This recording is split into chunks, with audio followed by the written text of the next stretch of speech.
Hello everyone and welcome to English Pod. My name is Marco. My name is Catherine, and you've probably heard us talking a little bit about small talk the past few weeks. We have another episode about small talk, and we're going to teach you some things that you can say to people when you haven't seen them or maybe even met them before. That's right. Today we're going to talk to a stranger. So we're going to talk very briefly about some casual topic.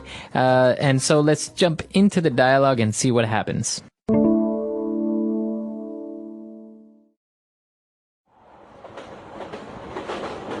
Excuse me, is this seat taken?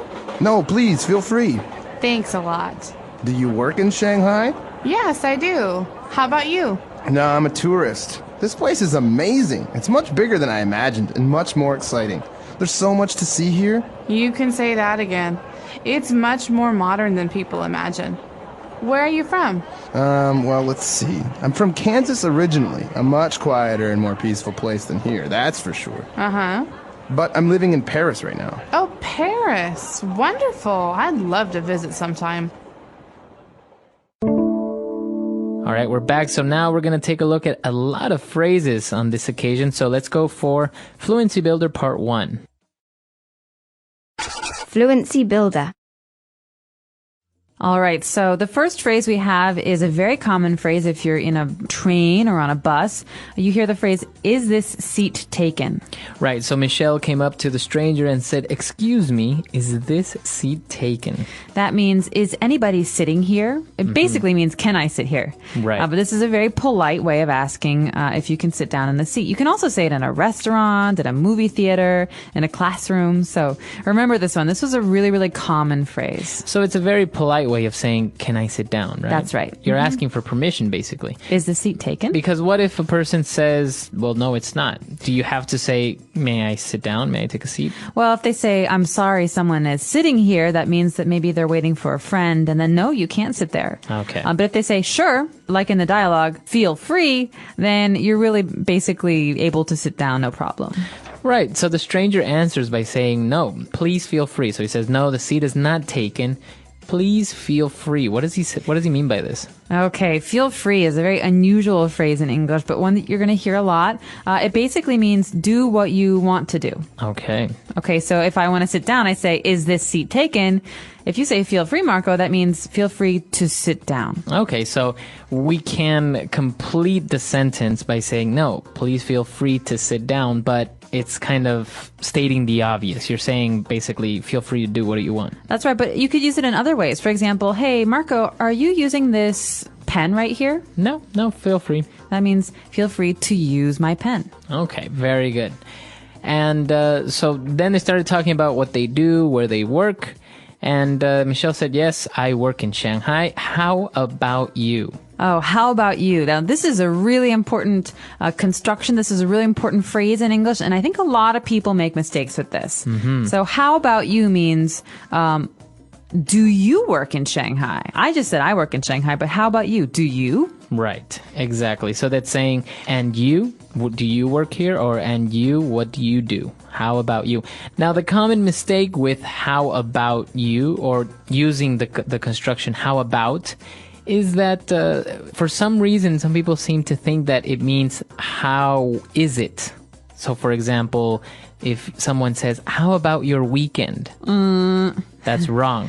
No, we don't say that. How was your weekend? But in this case, how about you always follows a statement. Okay, so yes, I do live in Shanghai. How about you? That means, do you live in Shanghai? Right. If I say, I would like to eat a hamburger and french fries, how about you? How about you? What would you like to eat? Exactly. So remember, that's the way that you use how about. Never say how about your weekend or how about your vacation when you want to ask how was it. Don't say that. No, basically this is a way to reply to someone when they're telling you about their experience. You want to talk about yours. That's right.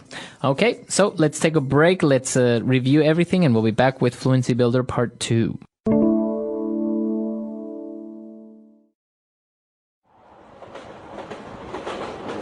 Excuse me, is this seat taken? No, please, feel free. Thanks a lot. Do you work in Shanghai? Yes, I do. How about you? No, I'm a tourist. This place is amazing. It's much bigger than I imagined and much more exciting. There's so much to see here. You can say that again. It's much more modern than people imagine. Where are you from? Well, let's see. I'm from Kansas originally, a much quieter and more peaceful place than here, that's for sure. Uh-huh.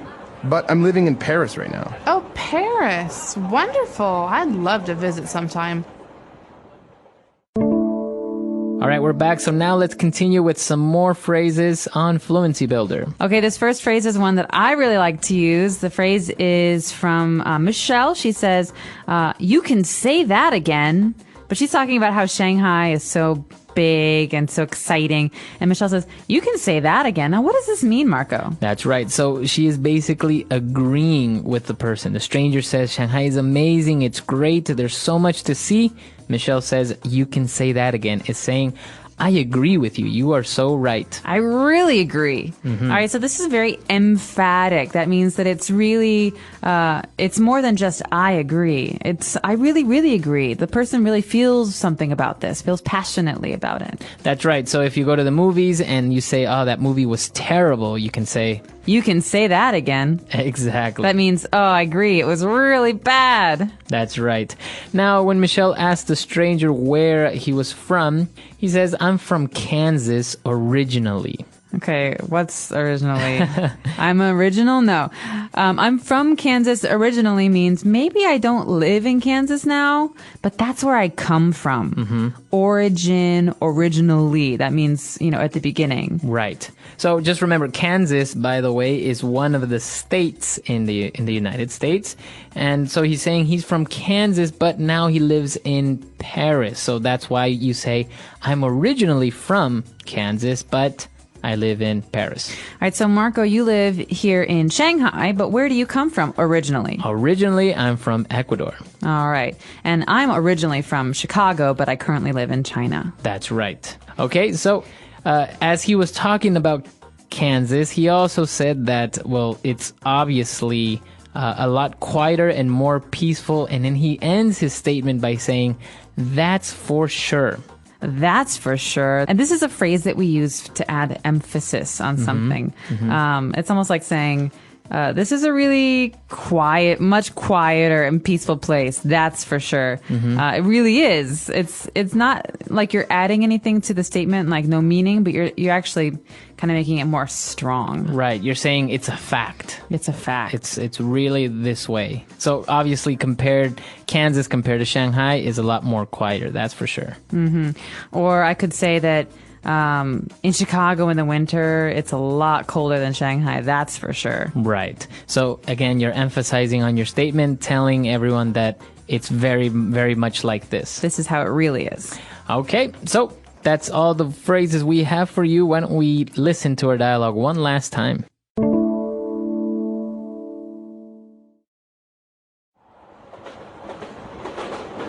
Excuse me, is this seat taken? No, please, feel free. Thanks a lot. Do you work in Shanghai? Yes, I do. How about you? No, I'm a tourist. This place is amazing. It's much bigger than I imagined and much more exciting. There's so much to see here. You can say that again. It's much more modern than people imagine. Where are you from? Well, let's see. I'm from Kansas originally, a much quieter and more peaceful place than here, that's for sure. Uh-huh. But I'm living in Paris right now. Oh, Paris. Wonderful. I'd love to visit sometime. All right, so small talk with a stranger. This is actually a very common scenario. If in a bus, in a train, you sit next to a stranger, this is more or less what you're going to talk about. Where are you from? What do you do? Where do you live? That's right. And you don't even have to talk about this with a total stranger. You could actually use this with someone that you're working with or, just an acquaintance. So basically, these are key questions that you would ask someone that you don't really know very well. That's right. And as you can see, you're not really going into any deep personal questions. It's very light conversation, very brief as well. That's right. And I would like to add that in American culture, people often think it's very rude to ask someone, how much do you earn? how much is your apartment, how much is your car. So, in small talk in American culture, and I think a lot of Western cultures, we don't talk about money or religion. Yes. So what Yes. religion are you? So I think it's important to talk about things that are very simple. What do you do for a living? Where do you live? How's the weather? These things. Yes. This is exactly, I think, one of the main points that when you're learning a language such as English, not only to understand the language, but also the culture. It's very, very different, especially, for example, in Asian cultures where it's no big deal if you go to the hairdresser and the hairdresser asks you how much you earn. But in the United States or many Western countries, it's not something that you talk about, your salary, or that you really ask. It's kind of personal information. It is. And if you talk about it, you might make people very uncomfortable. And so I recommend talking about some of the things that we've discussed here and some of the things that we've discussed in other lessons in this series about small talk. That's right. And if you have any questions or any comments about this lesson, you can come and visit us at EnglishPod.com. We hope to see you guys there. Until next time. Bye. Bye.